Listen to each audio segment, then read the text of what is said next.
Hello everyone, welcome back. Today we are start chapter 4 sorting materials into group.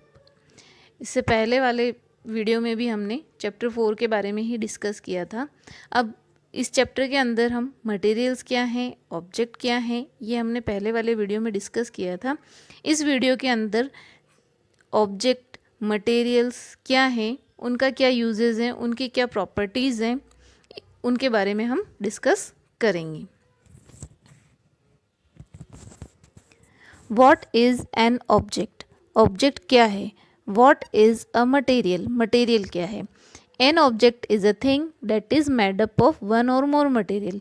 यानी कि object वह है material कर बना होता है. मटेरियल एक भी हो सकता है और ज़्यादा भी हो सकते हैं. Material is what an object is made up of. Material वह होता है जिससे एक ऑब्जेक्ट बना होता है. एग्जाम्पल देखिए, जैसे पेन एक ऑब्जेक्ट है, पेंसिल भी एक ऑब्जेक्ट है. पेन जो है वो प्लास्टिक और मेटल से मिलकर बना है और ये दोनों क्या है, मटेरियल. पेंसिल जो है वो वुड और ग्रेफाइट से बनी हुई है, ये दोनों भी क्या है, मटेरियल है. An object is made up of one और मोर मटेरियल्स. एक ऑब्जेक्ट जो होता है वो एक या बहुत सारे मटेरियल से मिलकर बना है. जैसे कांच का जो ग्लास होता है वो ग्लास मटेरियल से मिलकर बना है और जो पेंसिल है वो would say, steel, rubber, graphite, इन सभी मटेरियल से मिलकर बनी है. इट मीन्स कि एक ऑब्जेक्ट जो होता है वो एक या मोर मटेरियल से मिलकर बना होता है. Have you ever wondered why a tumbler is not made with a piece of clothes. क्या आपने कभी सोचा है जो टम्बलर है वो कपड़े का क्यों नहीं होता है. Tumbler means glass. Look this picture. इस पिक्चर के अंदर एक लड़की जो है वो टम्बलर की जगह क्लोथ का यूज़ कर रही है, जिससे देखिए उसमें से जो लिक्विड है वो क्या कर रहा है, फ्लो कर रहा है. सिमिलरली दूसरे पिक्चर में देखिए, टम्बलर जो है उसके अंदर पानी डाला जा रहा है और वो होल्ड कर रहा है उसको. It means a tumbler is made up of glass, plastic, metal or other such material that will hold water. यानी कि टम्बलर जो होता है वो या तो ग्लास का होता है, कांच का, प्लास्टिक या मेटल का बना होता है जो मटेरियल को होल्ड करके रखता है. जैसे देखिए, a cup is made up of glass, plastic, clay, steel etcetera. जैसे एक कप जो है वो स्टील का, ग्लास का या क्ले का बना होता है जो हमारी चाय को होल्ड करके रखता है. Why a window is made up of glass. जो घर की विंडो जो होती हैं वो कांच की क्यों बनी होती है. Why a cup is made up of clay और प्लास्टिक एंड नॉट क्लोथ. हम जो कप है वो क्ले और प्लास्टिक के बने होते हैं, कपड़े के क्यों नहीं. Why a table is made up of wood और plastic and not with paper. जो टेबल है वो वुड की या प्लास्टिक की बनी होती है, पेपर की क्यों नहीं. We see then that we choose a material to make an object depending on its properties and the purpose for which the object is to be used. यानी कि हम ये देखते हैं कि जो मटेरियल हम चूज़ करते हैं वो उसकी प्रॉपर्टीज़ के ऊपर डिपेंड करता है एंड द पर्पज़, वो किस पर्पज़ के लिए यूज़ किया जा रहा है. जो ऑब्जेक्ट हम बना रहे हैं और जिस मटेरियल का हम यूज़ कर रहे हैं वो किस पर्पज़ के लिए यूज़ किया जा रहा है. जैसे देखिए, हमारे घर की जो विंडोज़ होती है वो कांच की बनी होती है ताकि हम बाहर देख सकें कि क्या है. और जो टेबल है वो वुड का बना हुआ है. क्यों? क्योंकि टेबल जो है वो हैवी वेट को रखता है. जैसे हमारे घर का जो बेड है वो भी वुड का बना होता है. पेपर का कैसे हो सकता है. अगर पेपर का बना होगा तो वो गिर जाएगा. इसीलिए प्रॉपर्टीज़ एंड किस पर्पस के लिए उसको यूज़ किया जा रहा है ये डिपेंड करता है. So what are all the properties of materials that would be important for their uses. Materials की प्रॉपर्टीज़ क्या हैं जो उसके यूज़ के लिए इम्पोर्टेंट है. Some properties are here: appearance, hardness, solubility, float और सिंक एंड ट्रांसपेरेंट. इन्हीं प्रॉपर्टीज़ की वजह से मटेरियल्स का कहाँ किस तरीके से और किस ऑब्जेक्ट को बनाने के लिए यूज़ किया जाता है उन्हीं के ऊपर डिपेंड करता है, प्रॉपर्टीज़ के ऊपर। How does a material looks, materials कैसे होते हैं? Materials that have such lustre and shiny are usually metals. कुछ मटेरियल जो अपनी चमक या चमकदार होते हैं वो क्या कहलाते हैं? मेटल्स कहलाते हैं। जैसे iron, copper, aluminium, gold, silver and diamond, ये जो होते हैं वो क्या होते हैं? मेटल्स होते हैं जो क्या करते हैं? शाइन करते हैं। Some metals lose shine and appear dull because of the action of air and moisture on them like iron. कुछ मेटल्स ऐसे होते हैं जो अपनी शाइन को खो देते हैं एयर और मॉइस्चर की वजह से। जैसे आयरन, जब आयरन हवा के कांटेक्ट में आता है और थोड़ी सी मॉइस्चर होता है उसके ऊपर, तो उसके ऊपर क्या हो जाता है? जंग लग जाता है, तो उससे वो डल दिखने लगता है। Shiny object like diamond and dull object like wood. Hardness, hardness जो होती है वो 2 टाइप की होती है। पहला होता है हार्ड एंड सॉफ्ट। देखिए ब्रिक्स जो है वो बहुत सॉफ्ट हार्ड होती है। Hard material which are difficult to compress are called hard, यानी कि ऐसे मटेरियल्स जिनको हम प्रेस नहीं कर पाते हैं वो हार्ड मटेरियल होते हैं। जैसे आयरन, वुड और स्टोन जो है उनको हम कितना भी प्रेशर लगाएं उनके ऊपर कोई असर नहीं होता है, यानी कि वो हार्ड होता है। जैसे हमारा बेड अगर सॉफ्ट होगा तो जैसे ही हम उसके ऊपर सोने जाएंगे वो नीचे की तरफ दब जाएगा, इसीलिए हमारा जो बेड है वो भी हार्ड बना होता है। Soft, soft material which can be compressed easily are called soft materials. जैसे cotton, sponge, pillow etcetera. Soft material जिनके ऊपर हम इजीली कंप्रेस्ड कर सकते हैं वो सॉफ्ट मटेरियल कहलाते हैं। जैसे पिल्लो अगर हार्ड होगा तो हमें जब हम पिल्लो लगाते हैं तो हमें बड़ा अजीब सा फील होता है। अगर हार्ड होगा तो हमारे सिर के ऊपर वो चुभने लगेगा, और अगर सॉफ्ट होगा तो हमें अच्छा लगता है। इसी तरह से स्पंज होता है जो हमारे सोफ़े के अंदर भी होता है, तो जैसे ही हम बैठते हैं तो हमें अच्छा फील होता है। अगर हार्ड होगा तो हमें थोड़ा डिफ़िकल्ट फील होता है। सॉल्युबिलिटी, सॉल्युबिलिटी जो होती है वो 2 टाइप्स की होती है, soluble substance and insoluble substance. Soluble substance, substances that are completely disappear or dissolve in water are soluble substance like salt and sugar. Soluble substance ऐसे substance होते हैं जो पानी के अंदर पूरी तरह से dissolve हो जाते हैं। जैसे हमने पानी के अंदर शक्कर डाली और उसको कुछ समय बाद देखते हैं तो शक्कर जो है वो पानी के अंदर डिज़ोल्व हो जाती है और हमें पानी के अंदर शक्कर दिखाई नहीं देती है। इट मीन्स शक्कर और नमक जो है वो पानी के अंदर पूरी तरह से डिज़ोल्व होते हैं। उसके अलावा ग्लूकोज जो होता है वो भी पानी के अंदर डिज़ोल्व होता है। ऑक्सीजन जो है वो हमारी ब्लड के अंदर सॉल्युबल होती है। Insoluble substance, substances that do not mix with water and do not disappear even after we stir for a long time.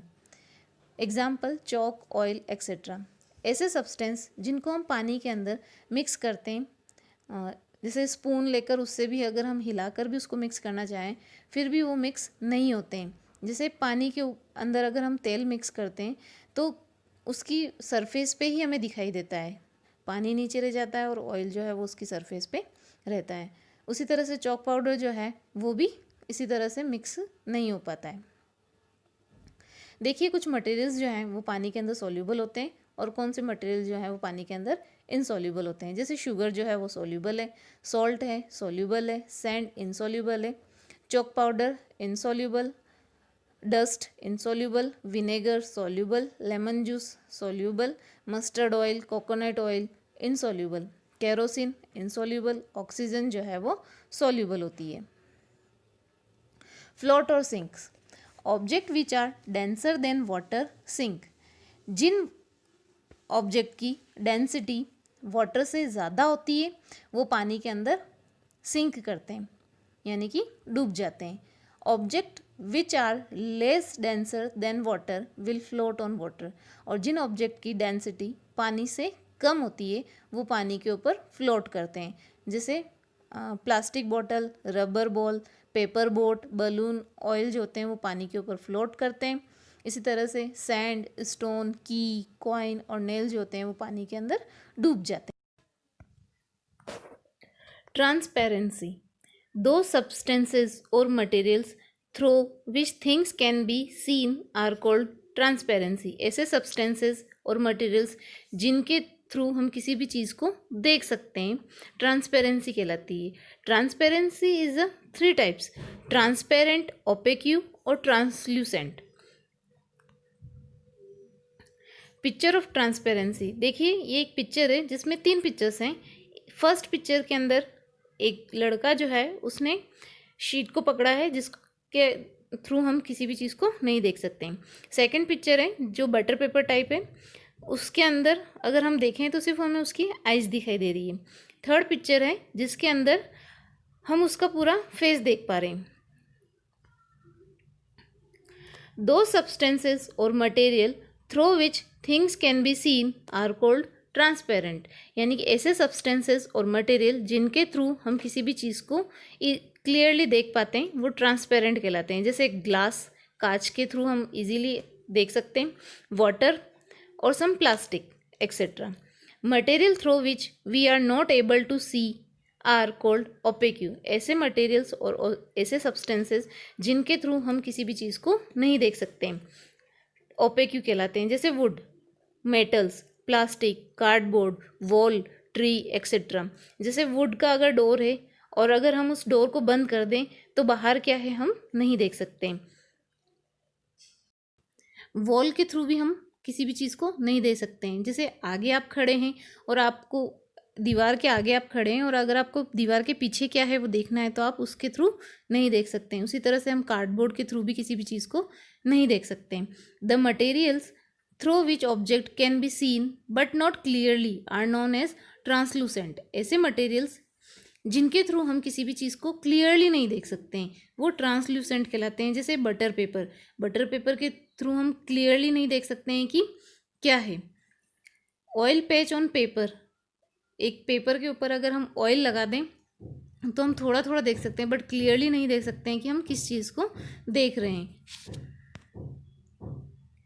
जैसे देखिए एक ये मिठाई की शॉप है जिसके अंदर उसने अलग अलग मिठाईज़ को अलग अलग शेल्फ में रख रखा है और उसने कांच का कंटेनर बना रखा है जिससे हम मिठाई को इजीली देख सकते हैं बाहर से भी और हम चूज़ करके बता सकते हैं कि हमें ये मिठाई परचेस करनी है.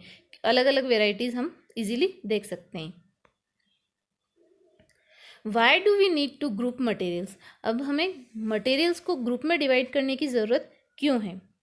In everyday life we often group materials for our convenience.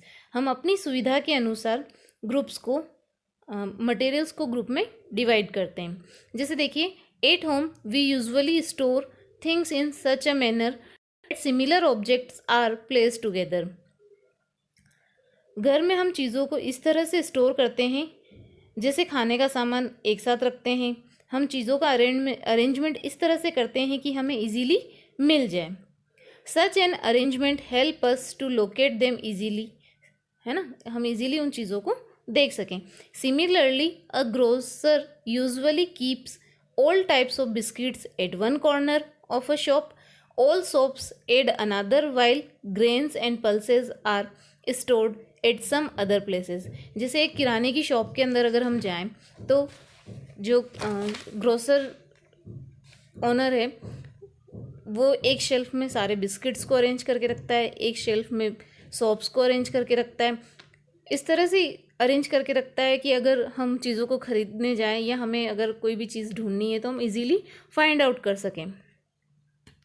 देखिए ये एक पिक्चर्स है स्टोर का जिसके अंदर देखिए सॉस जो है वो एक शेल्फ में एक साथ लगा हुआ है, अलग अलग कंपनीज़ का है फिर भी बट एक ही शेल्फ में लगा हुआ है ताकि हम इजीली परचेस कर सकें. जूसेस की बोतल भी उसने अरेंज कर रखी है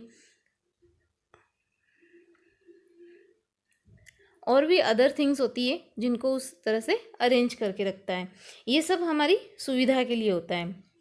मटेरियल्स की डिवाइडिंग हमें सुविधाजनक बनाती है.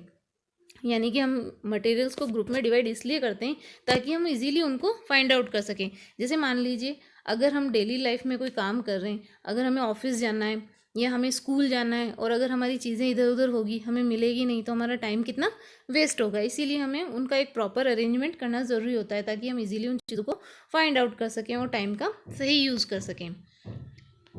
Y sorting of material is needed. अब हमें मटेरियल्स की सॉर्टिंग करना क्यों ज़रूरी है? Dividing materials in groups make it convenient. Materials को ग्रुप में डिवाइड करना बहुत हमें हमारी लाइफ को इजीली कर देता है। टू स्टडी देयर प्रॉपर्टीज़, उसके अलावा हम उनकी प्रॉपर्टीज़ की स्टडी करने के लिए भी मटेरियल्स को डिवाइड करते हैं। Observe any pattern in this properties, उसके अलावा जैसे एक मेटल है या कोई भी मटेरियल है जिसकी सिमिलरिटीज़ किसी और चीज़ में हमें देखने को मिले, तो हम इस वजह से उनको डिवाइड करते हैं ग्रुप्स में, ताकि हम उनकी प्रॉपर्टीज़ की स्टडी कर सकें और ऐसा ही कोई और ऑब्जेक्ट है जो उससे मिलता जुलता है।